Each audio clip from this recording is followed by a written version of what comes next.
Welcome back to another episode of Drink Tales, and today we have a very special episode. So, our good friends over at the Atlanta Podcast made a little collaboration with the local Atlanta brewery, and as a result, they came out with their own limited time beer. Now, I must warn you guys, you can't get this beer anymore. It's officially sold out. It was a limited time, but we slid in there just in time, and we was able to get 4 cans of our own. And who knows, maybe if you beg and plead and send them money, they'll do it again. Yeah, I have a feeling this won't be the last time we will see them collaborate and put more beers out. But until then, this is what we got, and we are going to be lucky enough to taste it. Because we bought this beer 3 days ago, and we've been holding it because we were like, we gotta taste it on camera. So, they collaborated with Pontoon Brewing. The beer is called Plot, Plan, Strategize, Organize, Mobilize. So, I'm gonna read off some literature about the beer. This particular beer is a super fruited sour with peach tea, lemons, peaches, lemon heads, and peach rings. I get the feeling it's very peachy. Probably a diabetic nightmare. This particular collaboration is with the Atlanta Podcast, who is our partner with Brewing Conversations, and FRKO, who designed the Brewing Conversations logo and this label. 20% of the proceeds from this beer will be donated to SURJ Atlanta, showing up for racial justice. So, 4% alcohol by volume, and of course, made with fresh fruit, so it must be kept refrigerated. Who's the brewer that is involved in this? Pontoon Brewing. Okay, I just wanted to make sure that everybody knew that. So, yes, this collaboration was done with the point of donating towards trying to fix racial injustice. That's why it's called what it is: plot, plan, strategize, organize, and mobilize. And in the spirit of Brewing Conversations, we figured not only are we gonna, taste this beer for the first time, give our own, thoughts on it, but we were also going to have a conversation. And the conversation we wanted to have is the second part of this particular episode. So, it's no secret that COVID-19 has pretty much ruined everything. But in particular, this week, we would have been in New Orleans for Tales of the Cocktail. But because of the pandemic, it got canceled. And that sucks. So let's go ahead and let's taste it. See what we got.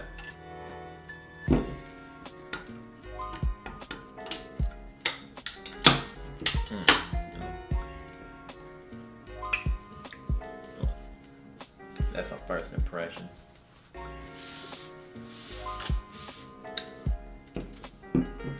Okay. This is really good.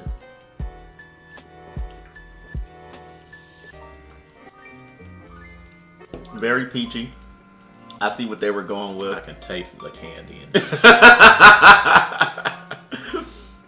Peach rings and lemon heads. Did you not hear what I read?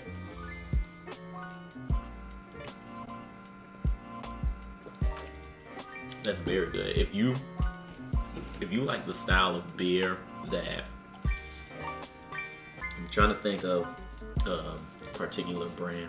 Well, you know what? Petra's. If anybody has ever heard of Petra's, they do a style of sour beers, and the level of sour depends on the flavor that you get. With the pale the red ale being our favorite. This is along the lines of that, but it's not so much sour. It's more sweet. It's just sour enough to add that citrus edge, but it's not overwhelmingly sour that you. It's not the overwhelmingly sour taste that you get with beers that are like exclusively that. I think we tasted one of those beers on an episode earlier when we were talking about shandies. So, one thing I'll say, knowing the ingredients they put in here, peaches and peach rings and things like that, tasting this, I get a very, I don't know how to say it. I just feel like this was made with the thought process of being quintessential Atlanta. We all know that peach is the fruit of this state, but I feel like there was a lot of thought in mind going with that when coming up with the ingredients. I'm actually curious to know if the Atlanta Podcast came up with it, or if Pontoon Brewing came up with it, or if they collaborated and they were like, this is what we want to put in the beer. I'm actually curious to know that. So guys, let me know. Put it in the comments, or hit us up on Instagram and let me know whose idea was it to put what in this beer. I'm also curious as to what this would taste like in a shandy if you made this as a shandy style drink. Would the lemonade be too much of a good thing, or would you need to maybe mix it with something else? But then at that point, would it even be a shandy anymore? So, as we mentioned before, Tales of the Cocktails got canceled, and we would have been there this week. We would technically be in New Orleans. We would have put an episode out of us at Tales of the Cocktail. Yep, probably more than one. And some little posts there on Instagram and Twitter and the like. If I remember correctly, and correct me if I'm wrong, the theme for Tales of the Cocktail this year would have been diversity. Not that exactly, but pretty much that. I forgot the official name of the title, but the general theme of it was going to be about diversifying the alcohol scene. And I think it's ironic considering everything that's been happening lately, and how you've had so many entities that have wanted to either course correct or improve upon the racial issues in business in general. I know if you go on Instagram, I believe it's liquor.com, they usually have like a specific individual in the liquor community take over their Instagram page, and like they'll do different activities and stuff like that. And I know ever since all the protests have broke out, at least every day this month has been, they featured a black person as their host of the day for their Instagram page. And the different people that they've had on there has been varied. You've had Instagram influencers and stuff like that. You've had, I believe, YouTube personalities. You've had people that worked in the industry directly, like bartenders, things like that. Bartenders, people that own their own liquor companies and wineries and stuff like that. Like it's been interesting. Over on Twitter, you've seen a similar similar thing like that as well. You've seen a lot of, I know there's been a lot of, not only from existing entities boosting up black content and black influence, but you've seen a lot of black influence in and of itself coming out of the woodwork. You know, I've seen a lot of lists telling me where I can find like 10 breweries that are black owned, or 10 wines that are black owned and black created, things like that. So that to me, it kind of is a little bit tragic that Tales of the Cocktail got canceled, because that would have been like, it's funny that Tales of the Cocktail was on the cusp of that, and then this happened, and in a way their theme is happening over social media and out in the world in general. Is just the actual Tales of the Cocktail event isn't happening. And even going through, even circling it back to this beer, the Atlanta podcast. If you can't see the can, these are 3 black men on the can. They are the Atlanta podcast. They've been doing this for a few years now. And they have a passion specifically for beer. If you look at the initials, the Atlanta podcast is TAP, tap.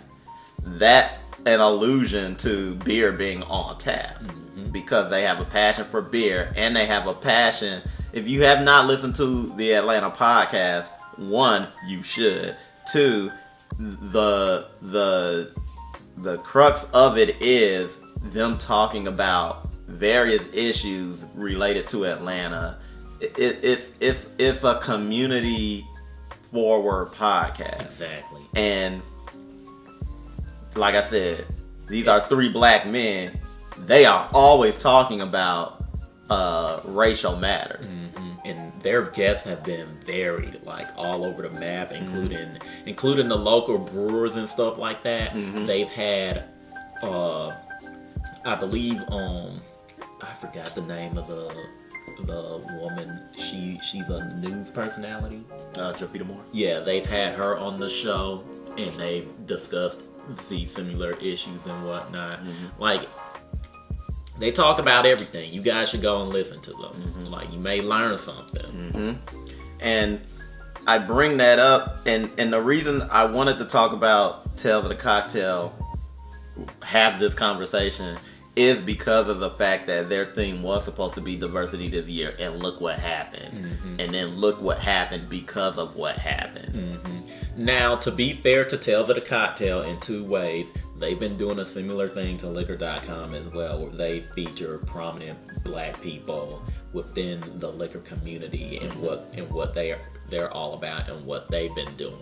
They've also decided, and this was supposed to happen this week as well, they were going to do an online event this week, but they moved it to September. I'm going to say this. I'm glad you guys are doing that, but I feel like I need to be there. I need to be in the city. Like, because you see all of these events like Comic-Con and whatnot, and they're trying to have their events online, and they are doing them, but my thing is, like, it ain't worth it if we can't physically set foot on the grounds of where the event is taking place. I'm sure they realize that too, but at the same time, they also, the whole point of them doing it online is, to let, to have a presence. Yeah. Just because COVID-19 happened doesn't mean that we're gonna let it push us away. Yeah, they literally, like, their event got taken out of their hands, so they pretty much had to do what the can said. They had the plot, they had the plan, they had to strategize, organize, and mobilize, and this is what they came up with. And it's a thing that I feel like is going to need to be repeated over and over again this year, not just for the protests and stuff like that, but people are still suffering, but because of COVID-19 as well. Specifically within the alcohol, within the liquor industry, the bar industry, and stuff like that, and the entertainment industry. Like you have people that legitimately make their living off of the events that fly through every year, like DJs and bartenders and stuff like that. And some of these people are drowning. You know. So, getting back to that, the plotting, the planning, the organizing, things like that. And you mentioned the liquor industry.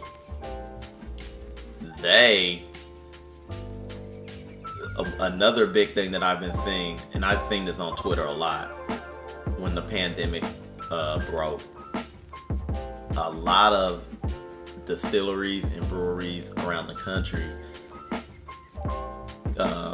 they took matters into their own hand, and they started doing things like making their own sanitizer to get out there to combat COVID. And I bring that up because it was an example of an industry plotting, planning, strategizing, organizing, and mobilizing. They adapted to they adapted to a situation that wasn't favorable to them. And while that did help some of these companies and some of these employees, like it's still hurting a lot of them. Even if we are opening back up, like it's not the same. And you know, I'm bringing it back to this beer once again. There's a lot of symbolism regarding the theming of this and what's going on in the world. I don't want to sound hokey, but this particular beer couldn't have come at a better time. Exactly. It's more or less a touchstone of the events that are going on right now for this year. But y'all need to make more because it's so 2021, because hopefully this will be done. This quarantine will be over with, and we can move into 2021 and have events again. I'm actually pretty interested what Tales of the Cocktail is going to do for next year. Are they going to try to repeat the same topic or do a similar topic and weave everything in there? That's interesting to ask, because if COVID-19 had happened and we didn't have the protests, I would say they would have to do it. They would have to use the same. That they would have to use the same thing for next year, because they didn't get a chance to particularly capitalize on it. But, and I'm not saying that they particularly capitalized on it, but because of what happened, because of the protests, and because of COVID-19, I feel like, look, diversity needs to be practiced forever and always. Yes. So that's a theme that doesn't go away. But I feel like their theme got the point across this year, whether we had a Tales of the Cocktail or not. But more than likely, they probably wanted to do stuff. There were probably things they wanted to do, like in person, exactly, like the type of events. Like I would have been interested to see who would have shown up, like the type of movers and shakers within the industry would have shown up that are people of color, and in the LGBT community, LGBT, Same. But this is what I'll say. Taking that theme this year, going into next year, I want to see those same people coming in next year. Mm-hmm. Look, the Tales of the Cocktails in the past that you and I have been to, like, I'm not going to sit here and act like the people there haven't been diverse, because every year that we've gone, we've seen a lot of different people in the industry. Mm-hmm. The entire point of Tales of the Cocktail is that this is from all over the world. Mm-hmm. So not only do you get a different makeups of people in the country, but you get people coming from all over the world for Tales of the Cocktail. Rather it's people that's just coming to the event, or rather it's people that's there that are guests, things like that. But I say if the conceit of the theme of diversity for this year was to be a prominent showcase of people of color in the industry, still do that next year, but the theme doesn't have to explicitly be called diversity.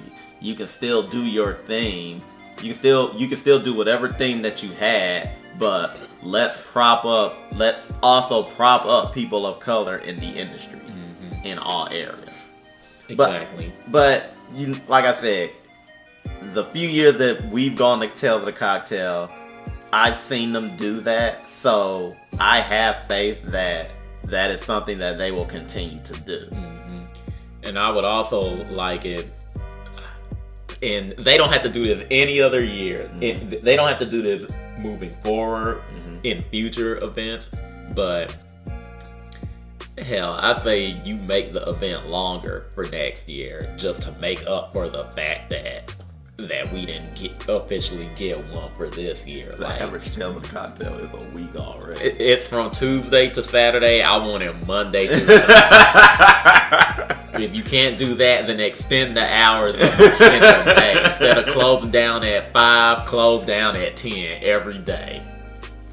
Make this Tales of the Cocktail one that make it like it's the last Tales of the Cocktail.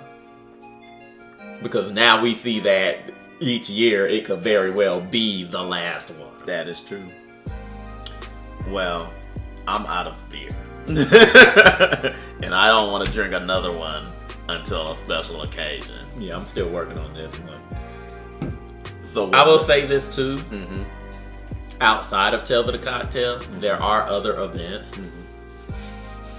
that should be happening next year. Mm-hmm. I know Atlanta does a black-owned liquor festival. Mm-hmm. Hopefully that one will be bigger and better than it was this year. Mm-hmm. They were fortunate enough to have theirs because this went down, I believe, in January. Yeah, or the late January, early February. Yeah, their expo happened in late January, so they slid right in there before COVID happened. Miami, they were supposed to do. There was supposed to be a rum festival in Miami. Did that go down? I don't think so. Because it was in July, and by then, and we had already started quarantine. It was in May. Yeah, it was supposed to be in May, and we had already started quarantine, but it wasn't as serious yet. But I think by the time May came, it was like, okay, like, we're not doing this. Shut it down. So I don't think it happened, but. Locally, there's a lot of stuff going on that was supposed to happen this year that I'm sure will roll over to next year. Mm-hmm. But since I assume you're out of beer, I'm out of beer, and with that said, we're gonna cut it off here. Thank you for joining us for another episode of Drink Tales. Be sure to like and subscribe. Hit that bell so that you can be notified of any content that we put up. You know we always do Wednesdays and Saturdays. But regardless, hit that bell anyway. So in case you forget, you know, life may be crazy. You may be running around.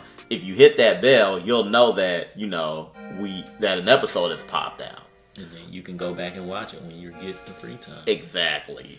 Also, hit us up on Twitter. Hit us up on Instagram. Follow us in those locations. You know, we're always putting stuff up there. And until next time, peace.